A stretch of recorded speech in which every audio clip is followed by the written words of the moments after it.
Saudara, meski Jokowi sudah 2 kali diperiksa Polda Metro Jaya, bahkan penyidik juga sudah menyita ijazah SMA dan S1 Jokowi. Pihak Roy Suryo CS masih kukuh meragukan hal tersebut. Karenanya relawan Jokowi menyebut upaya Roy CS adalah balas dendam politik yang disokong oleh tokoh besar. Sejauh mana kebenarannya dan siapa tokoh yang dimaksud, kita bahas sore hari ini bersama terlapor kasus dugaan pencemaran nama baik Jokowi, Rismon Sianipar, melalui sambungan Zoom. Bang Rismon, selamat sore. Dan ada juga pelapor Roy Suryo CS dari Pradi Bersatu, Ade Darmawan. Selamat sore, Mas Ade. Selamat sore, Mbak Audrey. Sore, ya, Mbak. Saya mau ke Mas Ade dulu. Mas Ade, dalam konferensi pers Anda di Polda kemarin bersama Bang Silvester usai diperiksa penyidikan, ini Bang Silvester bilang nih, ada 3 cluenya. Yang pertama, dendam politik Pilpres 2024. Berikutnya ada kemudian tokoh besar politik di balik ini. Dan yang terakhir adalah mau adu domba pemerintahan saat ini alias Prabowo Gibran saat ini pemerintahannya. Jadi sebenarnya ini mengarah ke siapa sih yang dimaksud? Ya, jadi gini Mbak Audrey, kalau kita berbicara isu-isu yang dikelola, jadi kalau saya melihat ya, ini pengelolaan isu yang ada saat ini. Artinya kalau dia berjalan sendiri nggak sampai segininya sebenarnya sih. Kita juga secara nalar berpikir bahwa ada yang memanfaatkan isu-isu tersebut.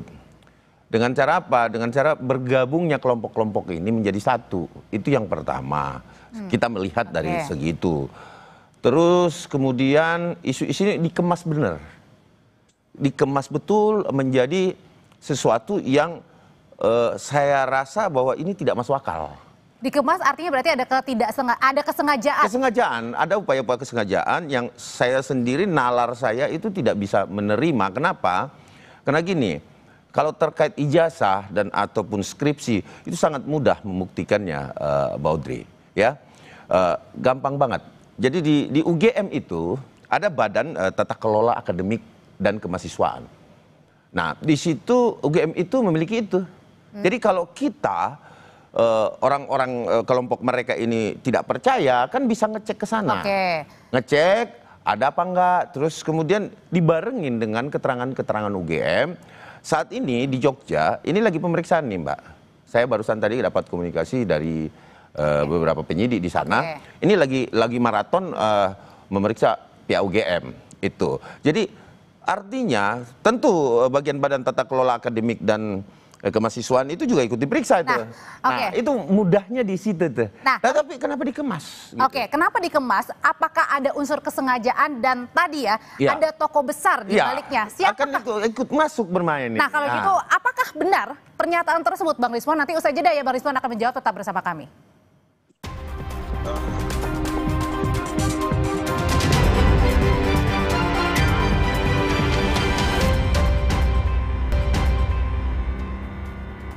Menyambung pertanyaan saya sebelumnya, Bang Rismon, Mas Ade dan kawan-kawan ini menduga bahwa ada tokoh besar di balik isu ijazah Jokowi ini. Siapa sebenarnya tokoh besar? Apakah benar hal tersebut? Cemananya Bung Ade dan Pak Jokowi ini manalah ada. Ya, kalau ada tokoh besar berarti saya... Ada yang ngerancang katanya, Bang. Menerima dana dong, ya Rp1 pun saya tidak menerima apapun, kan bisa dicek PPATK atau BIN atau Badan Intelijen yang lain, itu hal yang gampang. Saya penulis, programmer, penulis buku di Amazon, ratusan buku, nggak ada. Saya memang hidup dari royalti. Tetapi kalau dituduh seperti itu silakan aja diperiksa. Kalau saya sendiri sih nggak ada kaitannya dengan ormas atau organisasi politik atau apapun atau tokoh politik apapun. Ini memang independen tanpa bias. Jadi artinya tudingan ijazah Pak Jokowi yang Anda layangkan bersama kawan-kawan ini adalah murni karena keresahan, bukan ada yang menggerakkan? Iya, memang independen, dan nanti pada saat pemeriksaan panggilan akan saya jelaskan semua secara teknis apa yang saya kaji secara ilmiah, dan itu sudah saya presentasikan pada saat gelar perkara khusus. Sayangnya pihak UGM tidak datang hadir di pertemuan itu untuk mendengarkan kami. Kan gitu, Mbak. Jadi ini murni ilmiah. Bang, tapi ini yang dipertanyakan juga adalah bahwa Anda pergi ke desa KKN Jokowi, kemudian juga menemui dosen Pak Kasmujo. Apakah benar ini menggerakkan sendiri dana-dananya nih? Loh, saya kan menerima royalti dari buku-buku saya, Mbak. Jadi Rp1 pun tidak ada ya, pendanaan dari toko politik atau agenda politik apapun. Ya saya ke Ketoyan, ya saya naik mobil sendiri, nyetir sendiri bersama istri, menginvestigasi sendiri, dan kami temukan bahwa tidak ada dokumen apapun yang membuktikan Pak Jokowi KKN di Ketoyan. Dan bahkan kami tanyakan ke kepala dusun 1 dan 2 di sana, mereka takut justru. Tidak justru Oke. bangga bahwa pernah ada mahasiswa Bang Rismon KKN kenapa di enggak sana nanyain ke itu pernah aja Bang yang Rismon? menjadi presiden. Ke apa Badan Tata Kelola Akademik Kemahasiswaan UGM, tanyain di sana aja, kan di sana jelas tuh tersimpan database. Kan mahasiswa UGM pasti tahu lah bahwa ada sistem tata kelola kemahasiswaan UGM kan, tata kelola akademik itu. Nah di situ kan jelas sebenarnya. Terus kemarin saya dapat kabar Bang Rismon ke sana cari sangkatan yang 85 juga, ya kan? Nah, terus terputus tuh pertanyaannya.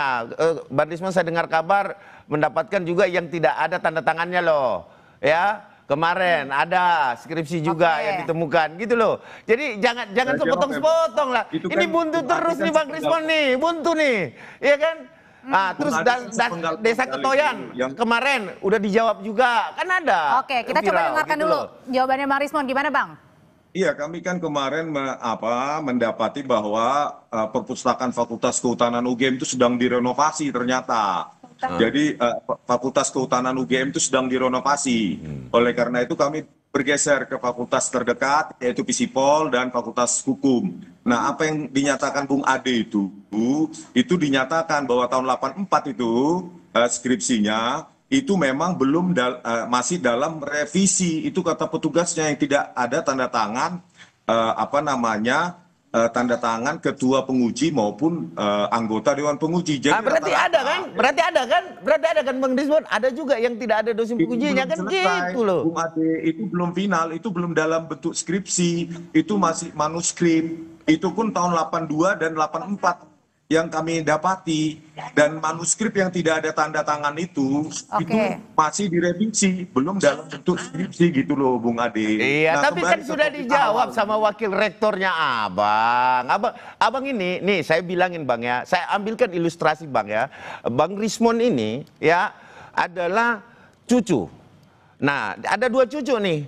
Ya, kan Bang Rismon selalu bilang asli loh UGM. Nah, ini ada 2 cucu nih berantem nih. Satu neneknya itu adalah UGM, melahirkan anak namanya fakultas apa di UGM Bang Rismon?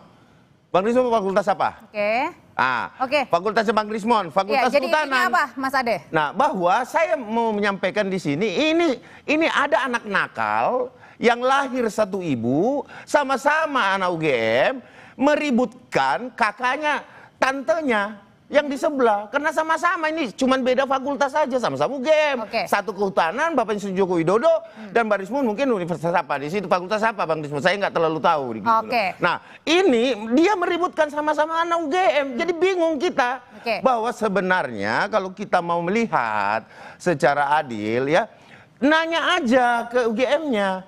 Karena tidak ada konfirmasi yang paling valid selain UGM, karena ahli juga Mbak. Bentar, dikit lagi, bahwa ahli juga itu nanti nanyanya ke sana setelah di pengadilan nanti gitu loh. Acuannya di situ. Bentar Mas Ade, kita balik lagi ke tema yang hari ini adalah bahwa berdasarkan pernyataannya Bang Sylvester kemarin ini bersama Anda juga, bahwa katanya ada tokoh politik yang ingin menggoyang pemerintahan untuk kemudian menempatkan anaknya siapa yang paling diuntungkan. Nah ini kalau ini kita tidak bisa langsung menuduh ya. Dan mungkin di sini dugaan-dugaan saja. Dugaannya siapa? Langsung mengarahnya ke siapa? Anaknya ini siapa? Saya tidak bisa langsung menjurus ke sana. Tetapi dengan tampilan saya, mungkin teman-teman Kompas TV dan teman-teman pemeriksa dari Kompas ya seluruh Indonesia sudah melihat tampilan saya hari ini, saya berbaju apa gitu, ya kan? Nah, sisa men-challenge saja, mencari pemikiran sendiri, berpikir masyarakat sendiri. Bahwa siapa sih kira-kira dalangnya gitu loh. Nah, saat ini saya berbaju apa? Nah, itu mungkin salah satu clue yang bisa saya sampaikan. Berarti antara clue-nya ini adalah biru. Ya, Oke, saya nggak oke, bilang, coba tapi saya sekarang tampilannya oke. seperti ini. Saya coba lempar ya kalau gitu ke Bang Rismon. Bang Rismon, ini ada katanya ada dikasih kisi-kisi, ada clue-cluenya. Nah, sebenarnya apakah benar tudingan-tudingan bahwa ada tokoh politik ini ada yang ingin menggoyang pemerintah untuk kemudian ini menempatkan anaknya? Itu Bung Ade itu kan cuma narasi liar dan tidak berdasar ya. Ya, Saya ilustrasi. bergerak independen, tidak ada yang menyuruh-nyuruh saya harus ke Ketoyan, harus ke KPUD Solo, harus ke perpustakaan UGM, harus ke Humas Polda, itu semua biaya sendiri saya. Iya, tapi Saya tidak bisa disuruh Bang bertanggung jawab Rismon, untuk diri cuman saya sendiri. disuruh terus Membiayai lanjutkan perjalanan perjuangan, kan begitu. Ini masalahnya dugaannya ini ada bukti nggak? Ya, maksudnya mungkin tidak disuruh, Mbak. Oke. Artinya disuruh-suruh diperintahkan itu nggak mungkin. Tetapi kalau diberikan semangat, ayo dong, terus dong. Nah, itu pasti saya rasa itu sering terdengar di telinga Bang Rismon ketika dia berkumpul dengan kelompok-kelompok yang lain. Ayo dong, terus pasti gitu. Sementara database yang dipegang kan zong. Kalau saya bilang memaksakan penelitian yang minus. Oke, kalau Minor, Bang. Gimana Bang Rismon? Gantian bicara dulu dong, ini Bung Ade menguasai banget ya. Silakan.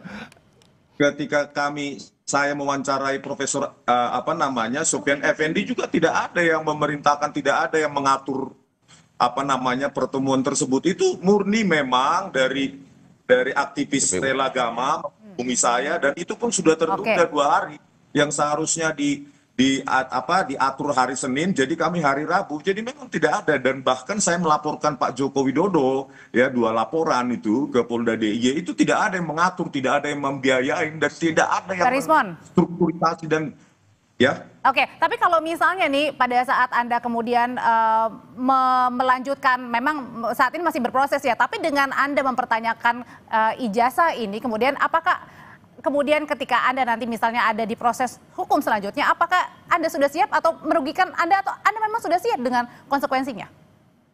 Ya sangat siap, Mbak. Kalau nggak siap ya tidur aja di rumah, kan begitu. Saya kan sedang mengeksersis ya hak konstitusional rakyat untuk mengetahui ijazah yang pernah dipakai Bukan rakyat, Bang. Rakyat yang mana? Presiden tahun 2014 dan 2019. Karena kami dapati bahwa pada saat di KPUD Solo ya tidak ada berkas verifikasi ijazah Pak Jokowi tahun 2005, dan itu dinyatakan langsung oleh Ketua KPUD sekarang. Oleh karena itu maksud kami bukan untuk memenjarakan Pak Jokowi, tetapi kami mengeksersis hak rakyat untuk mengetahui ijazah tersebut. Gitu loh. Kalau gitu Bang Rismon, untuk perbaikan KPU ke depan sehingga tidak menyisakan ruang gelap untuk calon-calon pemimpin masa depan, begitu, Mbak. Oke, jadi ini murni ya, begitu ya maksud Anda ya, begitu ya. Oke, kalau gitu terima kasih Bang Rismon. Kemudian juga Mas Ade, terima kasih ya. Nanti kapan-kapan kita berbincang lagi ya. Siap. Saya senang sama Bang Rismon ini. Oke, selamat sore semuanya.